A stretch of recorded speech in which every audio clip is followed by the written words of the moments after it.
Hey everybody, welcome back to another episode of Expats in Azores. I'm your host, Nathan Amaral, and today I have a very special guest and friend and entrepreneur, Rob Medeiros. Rob, thanks so much for being on the show today. Thanks for the interview, Nathan. You like my microphone? Yeah, I love the tool. It's like a dentist tool, but it's actually from a mechanic shop. Yeah. It makes it funnier. Yeah, exactly. But yeah, if it works, right? It works. It's working for now these days. The American way. Yeah, It should work. Just make it happen. Make it happen. So in this episode, guys, I wanted you guys to meet Rob because he actually came to one of my meetup groups here on the island for startups and founders. And so interesting that when you came to the group, the first thing I asked him, I said, well, what brought you here and what do you do? What are you looking to do? He's like, oh, I'm the founder of Atlantic Bikes. And I was like, really? I was like, oh my gosh. I mean, like the progress. Now, he's going to share what Atlantic Bikes is, but the progress of this startup to me was so impressive. And to have him come to the meetup, I was like, awesome. And it was really funny because it was like, hi, I'm here for the meeting. Yeah. Who are you, man? Yeah. How are you? Yeah. I don't know. I just work with bikes. I saw it on Facebook. I want to join the Expats. Yeah. Yeah. Yeah, and that's basically what this our group is all about. By the way, the links will be in the description if you're interested in knowing more about the Azores or connecting with people here. Those links will be in the description. So Rob, tell us a little bit about maybe take us back to, I know you weren't born here. Yeah. You were so tell us where you were born and how your life was, early life from there. Well, I have a very Portuguese name, which is Roberto Medeiros or Rob Medeiros. I was born and raised in Venezuela, actually in Caracas, the capital city, in the eastern part of the city. I was born in a very, we can say, comfortable position in comparison to the rest of the country, and I'm really grateful for that. Yeah. So had mother and dad, a brother. We lived in an apartment. We had vacations. We lived a very good life. So your whole family was there? Yeah, my whole family was there. My grandparents, cousins, aunts, everyone. Nice. Mostly immigrants from Portugal. Okay. And it was a very good childhood, actually. Like Venezuela was a really good country to grow up in. But then, things started to change a little bit. Yeah. And as a kid, I always had like this interest in politics, in history, for example. So when I played in the playgrounds, I was always the sergeant of the army. So we were the army guys. Yeah. And so it advanced quickly. And we can see while growing up how things were going deteriorating, right? Yeah. And I always had initiative. As a kid, I was like founder of clubs, book clubs, adventure clubs. And then I think it might come from family, such as you and your parents. They were entrepreneurs, they were immigrants, Right. And now, man, you're here. You're entrepreneurs also. Yeah. You're always on a hustle because you're more American now. Yeah, so, For sure. And for me, being Venezuelan is also the same. We share a lot of common values with the Americans. Yeah. Because we actually play baseball. Oh, And really? I didn't know that. yeah. Oh, Yeah. wow. Baseball and basketball. Oh, wow. Those are our sports, man. Yeah. We're Latin Yanks. Yeah. Latin Yanks. I never knew about that. I'm not so much into sports. Did you play sports growing up? Football. Football. I was really bad. Soccer. Yeah, soccer. Yeah. Don't call it soccer. Let's call it football. Yeah, football. That's what it really is. It's actually football. Football. I was really bad at it. Okay. But I enjoy it. Yeah. And I was really bad, but I was always a captain, man. Really? Yeah. Okay, so you've always had that like leadership Initiative, yeah. team working, and Yeah. I was really bad, but I was always like, okay, guys, let's focus and all that. That's awesome. It was a really nice experience. Yeah. Okay. And so how long were you in Venezuela? Because I know you were telling me that your family is actually Azorean. You're Portuguese. Yeah. But is any of your family from Venezuelan or My mother's side. your mother's side? Okay. But they're also deep down, they're Galicians. okay. Venezuela is a big melting pot. Sure. Okay. I had Syrian friends, French, Japanese, Wow. Mexicans, Peruvians, Spanish, Italians. All of in us one in area. a big melting pot. Wow. Yeah. Wow. Yeah. So how long were you there for? And Let's say, what was your favorite part about living there? My favorite part about living there, well, the endless summers, because it was summer all year long. Yeah. And of course, growing up in this community of love, of friends, of family, which I really treasured. Now that I'm living alone, it's like, okay, man, I mean, I wish someday I could have a family, someday I can build this networks of love, of companionship. Right. So that was my favorite part about Venezuela, actually, just... A lot of that reminds me of Uganda. I think I told you I've moved to Uganda. You lived there, Yeah. So I decided to move there in 2013. And a lot of what you're saying, like even the weather, it's like summer all year long. And it's very community oriented. It's very like family oriented. I love that about it. It's really cool. When you were growing up, did you visit here at all? Yeah, I actually came here twice. Okay. For vacations, which I loved. Once as a kid, maybe 9-10 years old. Yeah. And then when I was like 18 or 19, I was already in college when I came here. Okay. Yeah, it was lovely, man. This island is paradise. Yeah. For me, it's paradise. You've traveled quite a bit. You've been around. So what's your pros and cons about being here and actually coming to move here? Okay, the pros of being in the island is that everything is pretty close to where you live. If you live in Ponta Delgada or close to it, the beach is 5 minutes from here. That's true. The mountains is 10. Yeah. So I love sports. I love surfing. I love hiking. I love climbing. So I can go surfing. Yeah. And then at 3 o'clock I can go. That's so true. Just grab a beer and then go to the mountain in less than 20 minutes. That's so true. And that's, if you live here and you work and then you understand where you are. Yeah. Because this ain't a big city, right? Right. This ain't a place to go to museums. This ain't a place for going for wild parties. No, right. There's party here. There's party life here, but not. I mean, this ain't New York or Madrid or Berlin. Nothing. This is small place. Yeah. But if you start to open your eyes and see and try new things, for example, that's true. Surf was a new thing for me. Okay. A bunch of friends of mine, also expats, Germans and Polish, they just moved here. Yeah, that's true. And they're like, what should I do? Let's go surfing. Right. I mean, let's start surfing. From big cities. And have you ever like surfed before, or was this like your first time? No, this was my first time when I got here. Yeah. And I was like, okay, let's go. Have you found yourself doing like new things like that you never done before? Yes, a bunch of them. Yeah. Here, a bunch of them. Yeah. A bunch of them. Like hiking, I did in Venezuela, but now I took it to other level, like trail running or just camping, being on my own. Yeah. I think the ease of access, I think that's what I've discovered too, because for years, like I've been a biker and I played just a little bit of sports, like ice hockey. Okay. But when I guess because they were so filled with nature around us, it just kind of says, oh, it's right there. Let's just go. It's right there. Yeah. Right. And by the way, our view right now is literally mountains behind us and the ocean right in front of us. And it's absolutely beautiful. We're seeing the ocean as we speak. Yeah, exactly. So it's beautiful. And I feel like it's like that all around the island. Sometimes like no matter where you are, you can always get a good view of either mountains or the ocean, which is really nice. And, well, food is great, of course. Oh, that's right. Talk about food. Yeah. Man, Portuguese food. Yeah. Octopus. Oh, you really like octopus? Oh, my gosh. That's my go-to dish everywhere. Just octopus in every presentation. Wow. Okay. And it's amazing. The people are quite nice. Yeah. Actually, the locals are quite nice. There's also expat community building here that you've been also trying to unify and meetings and social meetings, meeting then a beer. That actually makes a smart community that we help each other, which is nice. Yeah. And there's also other expats, younger, older. That's true. And it's creating here this community. Yeah, and I will speak to that for a second because I've been coming here my whole life. I wasn't born here, but I've been coming here my entire life, sometimes twice a year. Yeah. And my family's from here, so our roots are here. But one of the things that I really grabbed on this time, since 2019, was the expats. Yeah. I didn't realize how many expats were here. And of course, it's probably grown over the years, but man, I've really connected with a lot of expats, and the community is so diverse. It's so full of great people. Yeah. I want to talk a little bit about your business that you founded and called Atlantic Bikes. Tell us a little about that. Well, Atlantic Bikes started last year.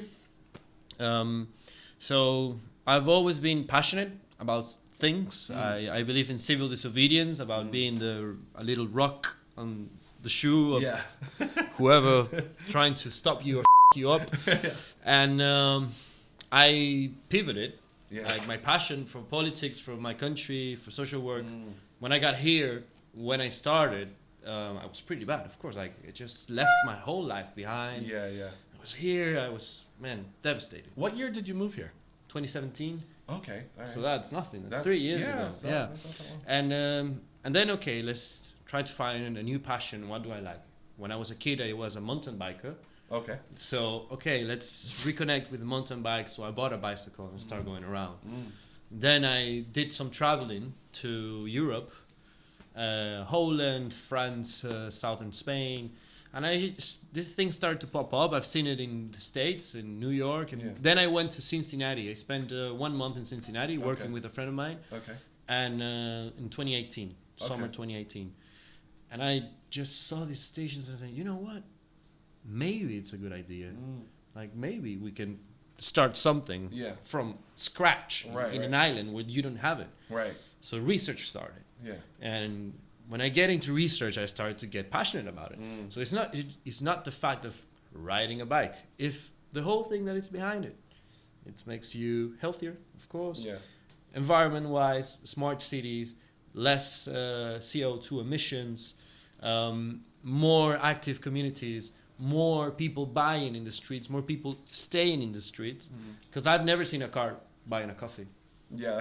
Well, Dunkin' Donuts in Rhode Island, probably, because you guys love it up there. But here or in other city, never, man. You never seen a car getting into a local business and buy a T-shirt or something. Never in life. Yeah. So the whole thing that involves it, I say, okay, there's a way to pitch it. There's a way to reformulate this, because it's not only a bicycle. It is what implies behind. So research started, and then I tried to gain contacts here.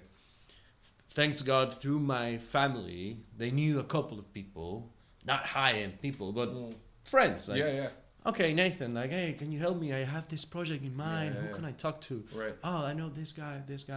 Okay, so it started that way. Okay.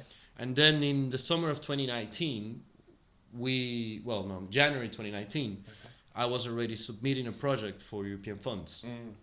So that's an opportunity here for, I believe, any European expat, any European coming. Okay. It's that you can actually get really good fund programs. And I'll explain why. So the European Union as a whole, they have funds and programs to invest economy. So they give you money, you invest it back again in the EU companies, so they make the cash flow. It's a good business for them. Yeah. So they just lend you money to good projects. Okay. But what happens in this island is that it's a frontier of the European Union. So as a frontier of the European Union, we receive more funding than, for example, Greece or, for example, really? Spain. Oh, wow. Yes, there are more funding to these islands and to Romania, for example, and to Estonia, because they're the borders of the European Union. They're ultra-peripheric provinces, that's how they call it. So you get more fundings. Wow. For example, here in the island, you have seen it. You go to a cafe, and in the entrance it says European Union. Yeah. If you go to a parking lot, European Union. Everywhere. They're everywhere, so man. That's because of that, because that's a way to stimulate our economy here, which is a very 100,000 people, 150,000 people island. Yeah, there's not that many people here. No. About Atlantic bikes. Yes, I lost myself. No, it's fine. But I'm also giving advice to everyone that wants to come here. Yeah, to get the funds and get all the helps they can. Yeah, which is really helpful, because I know there's a lot of people here that are interested either being a remote, whether you're coming here to be a remote worker, or maybe you want to start a business here, or because you see opportunity. It all depends, but you have some great real life experience of remote work, but also starting a business here, which is great. What's been the most challenging part about starting that business here? Politics. Politics, huh? Because as we serve to the public directly as a private, but a public transport service, because our bikes all over town, politics can be rough. Like Portuguese politics, getting into the town halls, and there's a lot of bureaucracy behind it. it's difficult. Yeah. You can write 5 letters and 3 emails, and every 2 weeks, and then you don't hear anything, right? Anything, Yeah. and then one day, 6 months later, Yeah. they're like, "Hey, I remember you. What about your project?" I'm like, "Man, I've been emailing you for 6 months." Right. What would be a tip of advice to someone who's considering like starting a business here, based on your experience? I mean, resilience, like Just like persistence. keeping it. Persistence. Just keeping it. Yeah. I mean, politics was a problem, but it's not actually that bad. Yeah. I've seen worse, of course. I have seen most bureaucracy in other countries. Yeah. I have friends in Spain trying to do business, and they're saying like, "Oh, you can open a company in Portugal in only 1 day?" I'm like, "Yeah." In Spain, they take 4 months. Wow. And thousands of euros. Here's like 300. Yeah. Yeah. Oh, wow. For example, we are more privileged than Wow. maybe Spain or Jeez. Latin America. I can't imagine it taking 4 months to open up a company, and if you're not, that's just the registration. That's like That's just registration. just registration. Yeah. Yeah. Here you take less than 1 day. Yeah. You go and you create it. That's it. Yeah. It's done. Sign the papers. Oh my goodness. And that's been tough. And then also the market. So if you're going to invest here, it's hard because you need to understand that this is a small island, and the local markets are really hard. Let's go back a little bit. Locals are very unique. They're island people. They're living here before us. Yeah. They have their own ways to see life, Right. their own way to manage their finances. They have their own ways. Right. And I respect them. Yeah. I don't share most of their values, but okay, you need to understand that that's how they are. Yeah. And most of the business here, they rely on tourism. Yeah, that's true. Because the locals, and also important, locals don't get much, they don't have high salaries here. Life is kind of expensive here for locals. They don't get nice salaries, and it's hard to get into that market. It's really hard. So that's a big wake-up call here. It's like this ain't a big city. Right. The locals have their own ways to see life, their own ways of spending money. So yeah, those are some good points because the number one business here is tourism. It's the thing to get into. Even for the economic funds is heavily invested for tourism. Yes. So that's another thing. So if you're considering anything in business here, it would probably be some kind of tourism. But Atlantic Bikes goes right in with that, right? Yeah. I mean, basically, if you're familiar with ride sharing for bikes in different cities, that's exactly what Atlantic Bikes is, and it's all over the city. And that's the first thing, even with all the bureaucracy that you mentioned, that was the first thing that caught my eye because I think it was like early 2020. Yeah. Right when COVID started, breaking out. We launched 1 week after the lockdown. Really? So I bought a TV that's not here just for that day to check on the news. Wow. I saw a Portuguese president. Yeah. And I was okay. Let's get a pizza and some beers just to see this historic moment of failure. Oh my god! So I put the bikes in the city. We hadn't any licenses yet. Right. We only have a surf shop from my uncle in the beach. Yeah. There's a beach close to the city, and that beach in Populo. Sure. And a space we rented in downtown, like next to the co-work, just in front of it. A small rented space. So, we launched. This is the beginning. Yeah. Let's see how it goes. And 6 days later. Oh my gosh, 6 days? Oh man, I remember we were on our lockdown. The first 30 days, I stood home. I was like, okay, we're not leaving. And then we got some more clearance that we could move around, and I started going back to the city. And every day as I was going into the city, I would start seeing these little biking stations being built. And I'm like, what is going on here? That was in June, I believe. Yeah, it was more June. That's right. Yeah. So these stations start popping up, and I'm like, who is this Atlantic Bikes? Like how are they everywhere, right? And that was really impressive to me because I know the bureaucracy as well. It can be really challenging, but it was really cool. That's one of the first things I really picked up on was, wow, you cut through the bureaucracy cloth, the veil of bureaucracy. Because what we trying to sell to the government was, this is not only a bicycle. Right. This is a solution because we have no space in the city. Right. A solution against parking. Yeah. Because there's no space for parking. True. A health problem. Right. The Azores Island, you maybe have seen it in the local population, is the region of Portugal with more obesity, Really? with more smokers, with more heart attacks, diabetes. Oh, wow. Yeah, it's complicated. So Wow. I even show them data of if we all start riding bikes, you're gonna save billions, not billions, but hundreds of millions in Just public in health costs. Yeah. yeah. Wow. So I was always trying to cut the cake with that knife of bagada. There you go, man. Healthcare. We need to modernize the city. Right. Tourists came here. They only rely on gasoline cars. What's the Right. cost of gasoline? The government subsidizes gasoline here. Wow. The transport of it. So yeah, you pay. Right. And then they ruin the environment. Right. You have So your solution was perfect. It was just like, and we got mad when we started. Leonard, my friend and partner, we're like in the beginning, we're like, man, if you were the president of the city, of the city hall, I would have gave all the licenses right away. Yeah. Like go. we need this. Yeah. We need this. Like go ahead. So it was a really complicated process, but cut the knife, cut the cake, and what really shocked them was that we started right away. We didn't care. Oh, wow. So we don't have a license. We're gonna start anyway. We have to, man. We have to put the bikes out there. Just see. Then we're not getting any rentals because people didn't know what it was in the beginning. Like, what is this? It's like, what? Yeah. I would And it's assume. the first sharing platform, so Yeah, nobody. right. I would assume that the locals were probably like, "What is that?" And then like tourists, and there wasn't many tourists coming in at the time, but tourists would have been like, "Oh, I know this. I've seen it somewhere else. I've seen it in another city." Yeah. Right? So it'd have been more normal. So we didn't get any movement since March that we launched it to July. Probably we were like really slow. Yeah. And so we just started to put the bikes as advertisements. Okay. Yeah. So just to take space. Yeah. So we put it in next to the city hall for the city hall to see every day they come in. Yeah. In the main points of the city, you know, like, and everyone was okay. What the hell is this? Yeah.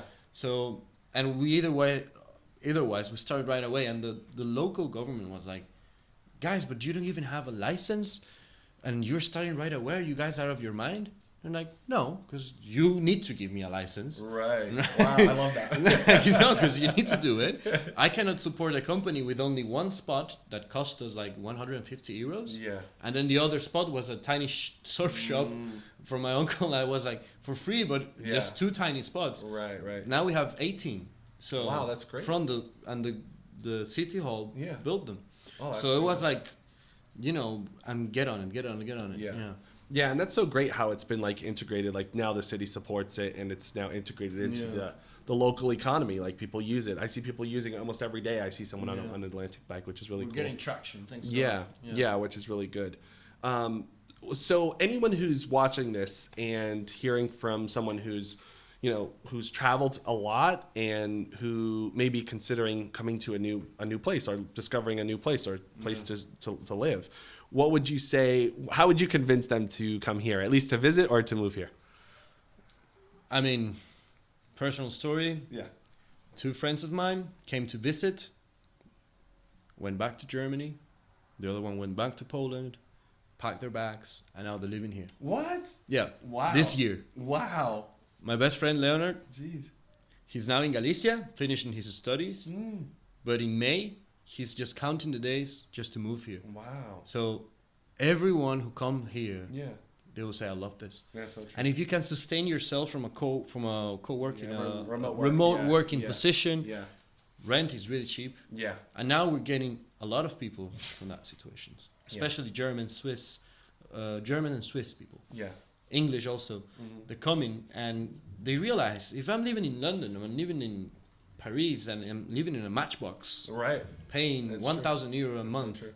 With 1,000 euro a month, you can rent a big house here. Oh, you could rent a really nice size place here for 1,000 euros a month, and even less, like 400, 500, you can get a nice place. Yeah, a nice place. Definitely a nice place, and the cost of living, food, it's not super expensive. It's not. Cost of living is cheap here. Yeah, it's cheap, and I mean you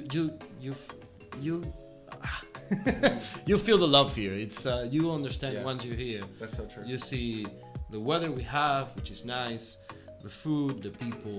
Yeah. You have your own freedom of moving wherever you want. Yeah. Basically here, just a little secret, you can do whatever. Yeah, it definitely has a great vibe to it here for sure. I barely see police here. Yeah, I know. That's like my favorite part.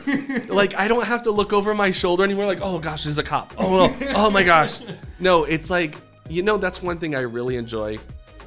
I don't feel like the police are out to look for people. They're not looking for people for issues. They are only called when they only go out when they're called when they're needed. Yeah. I love that because before in my life it's always been, oh no, there's a cop, oh no, police officer. Lights, yeah. Right, yeah, it's a whole other Here world. it's pretty chill. Yeah. And that's what I recommend people coming here. Also, there's a lot of opportunities. It's a new market. Yeah. So basically, we are one of the very first sharing companies, new sharing companies, because True, yeah. the whole European market is already taken. Yeah. Even the smallest European city is taken. Yeah. But here, there's no sharing platform. There's not even Uber. There's no Uber. Like Uber, they just brought in Uber Eats, but they haven't brought in like Uber for driving, which is crazy. They have no sharing platforms. Yeah. So there's a lot of opportunities here. In this case, this was an opportunity we found. So, boom, straight ahead. Yeah. But there's a bunch of opportunities. Yeah. Bunch of them. That's so great. There's so much to do. Yeah. So much to do. There's a lot of opportunity. So if you're a remote worker or you're looking for maybe to even get involved in local community, it's a great place to do that. Rob, thanks so much for sharing not only your story but also your business here. And Monty, of course. Monty. Well, guys, I'm going to post all the links for Atlantic Bikes and also our Expats group. It's all be in the description. You can learn more about Atlantic Bikes. And also, when you come here, get around, travel around the island, travel around the city, and check us all out. So thanks so much, bud, for joining me. Thank you very much, Nathan. Thank you, guys. All right. See you guys next time. See you.